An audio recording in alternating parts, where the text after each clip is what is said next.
po, ang katotohanan, minsan magtataka ka eh. 'Di ba? Tayo, pangkaraniwan tao, hanap sila ng hanap ng magnanakaw. Very obvious kung sino yung mga magnanakaw sa gobyerno. Kung tayo po ang, napakasimple lang po, 'di ba? Kung tayo po ang mag-iimbestiga, tayo po yung binigyan ng kapangyarihan para imbestigahan yan. Simple lang po eh. Ilan po yung sinasabi na ghost project? Yung napatunayan na ghost project. 400, sabi ng DPWH. Sabi ng AFP, mga mahigit 200. Oh. Eh kung mahigit 200, dapat mahigit 200. More or less 200 yung napakulong. Sa ghost project pa lang. Kasi simple lang po eh. Kung tayo po mag-iimbestiga, no? Yung wala po tayong pinoprotektahan na magnanakaw. Ghost project. Sino yung kumubra? Demanda mo, kumubra siya eh. Walang ginawa, kumubra. Sino yung mga pumirma na nagsabi na yung proyekto na yan ay kompleto na, completed?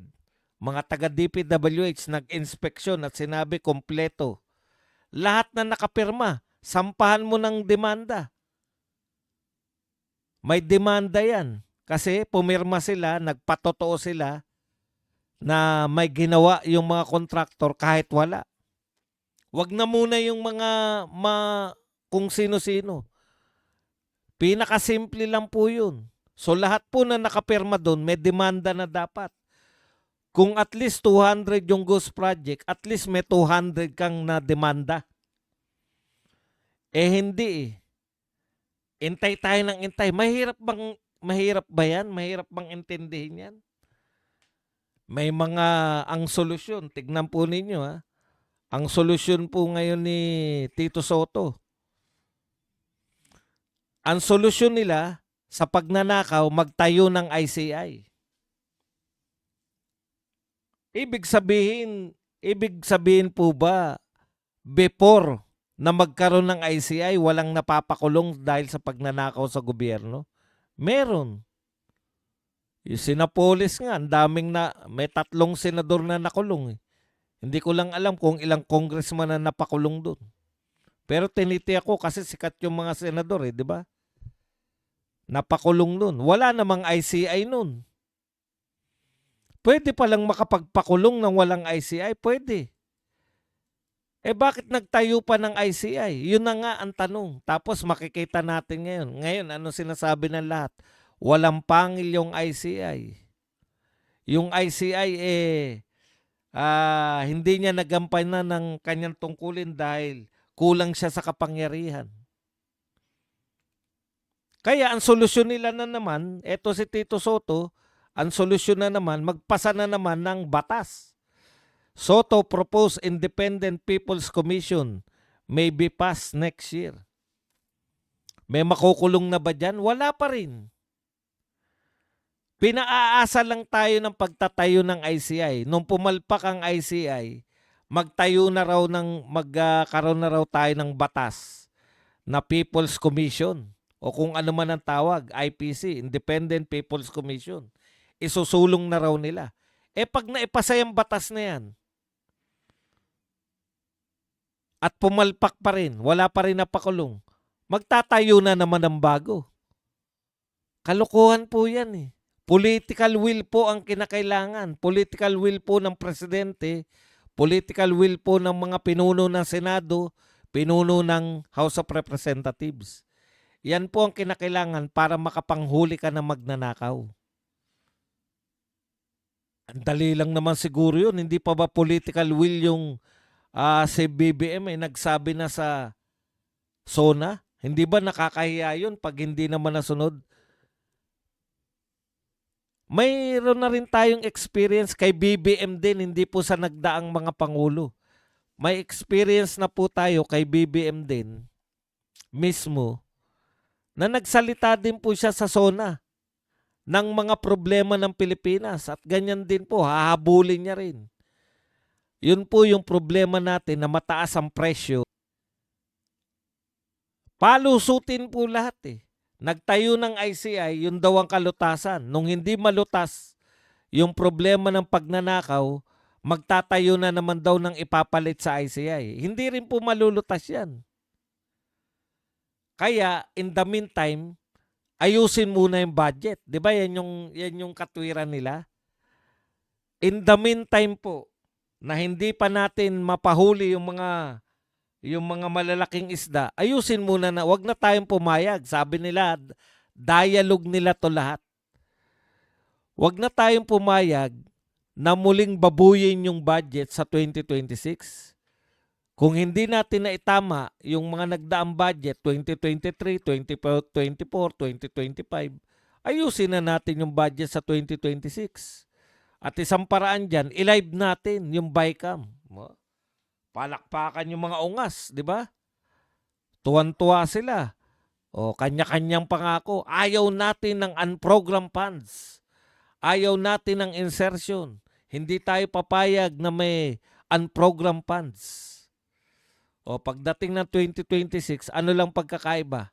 Yung 2025, hindi lang naka-live. 2026, naka-live. Naka-live pero naipasok pa rin nila yung mga insertion.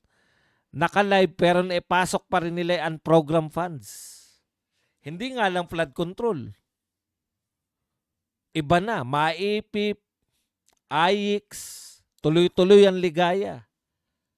Instead na flood control, market, farm to market roads. Instead na flood control, MAEPIPS, AIX, etc.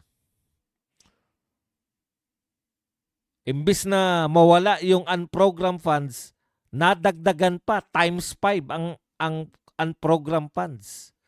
So wala rin po palang pinagbago sa 2026. May insertion pa rin according kay Libiste. Ano pinagbago nung 2026? Ito hindi na matutulog ang Pangulo. Bubusisiin ng lahat. Ganyan din yung sinabi nun. Noong 2025, binubusisi rin ng lahat. Mas malala pa to kasi na-realize ng mga magnanakaw sa Kongreso, HOR, House of Representatives at Senado, na-realize nila kahit na ano palang gawing pagnanakaw, hindi tayo mapapakulong.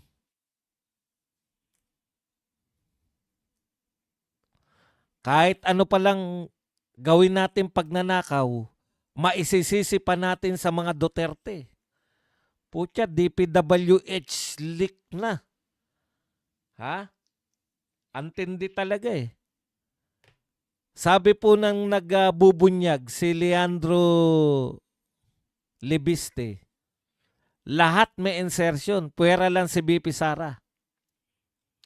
Pero, sa tindi po ng mga bayarang tagagawa ng script, naglabas naman sila, yung DPWH leak daw, merong insertion si BP Sara. Oh. Tinignan ko yung petsa, 2020 pa pala yan. Paano na naging DPWH leak yan? Ngayon yung DPWH leak na sinasabi, tapos 2020 kayo? So wala pa rin pong pagbabago. Lahat pa rin ng mga ginagawa nilang pagnanakaw, pwede pa rin nilang isisi sa mga Duterte. At ang masakit pa nito, sa Pebrero, magsasampa na naman sila ng kaso laban kay BP Sara sa impeachment. Isa pa pala. Instead na makasuhan yung mga magnanakaw, ang kinasuhan pa ng mga dilawan at kakamping na Cielo Magno at Father Flavi, adik. Instead po na magkaroon ng kaso yung mga tunay na magnanakaw, si BP Sara pang kinasuhan. Matindi po talaga. Alam po ninyo, ang kaso nyo kay Tatay Digong na war on drugs, putya, hindi po krimen yan. Ayon po sa maraming Pilipino. Usapin po ng ratings. Bakit ang taas ng rating ni Tatay Digong? Kahit nag-conduct siya ng war on drugs. Suportado po ng Pilipino ang war on drugs. Kayo lang. Kayo lang mga pro-droga at mga adik ang antay sa war on drugs. Galit sa war on drugs. Yan po ang katotohanan.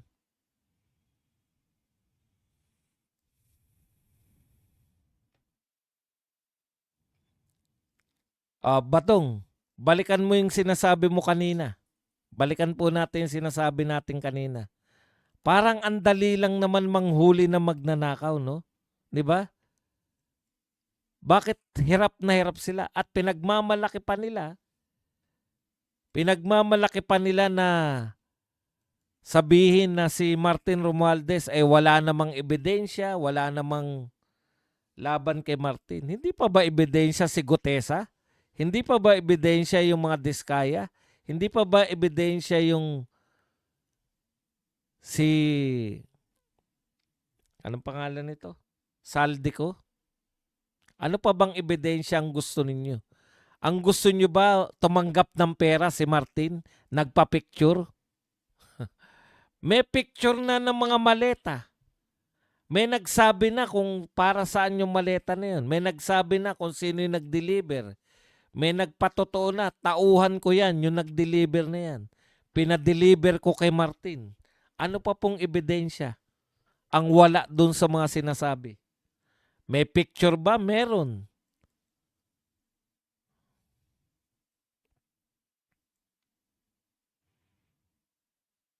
Opo, mas malala po ngayon dahil harap-harapan na. Wala na silang takot. Hindi pala kami makukulong eh. Ah. At magtataka kayo. Lahat silang atake pa rin sa mga Duterte. Alam niyo po kung bakit mahirap po magpakulong ng magnanakaw? Sino po magpapakulong? Alam niyo po yung mga ICI, nag-resign na lang po lahat. Bakit? Hindi po dahil sa kung ano pa man. Alam nila eh. Meron silang mga hindi pwedeng kantiin. Meron silang mga hindi pwede. Lumabas na ba yung mga resulta nila ng investigasyon kay Sandro Marcos? May sinabi ba sila kung ano naganap kay Sandro Marcos na nagpunta sa ICI? Wala. May sinabi ba sila kung ano naganap kay Martin nung nagpunta sa ICI? Wala. Ano ibig sabihin? Kung paniniwalaan natin si Libiste, panay pressure. Pinipressure sila. Lahat po ng mga naglalantad ng mga katotohanan, pinipressure.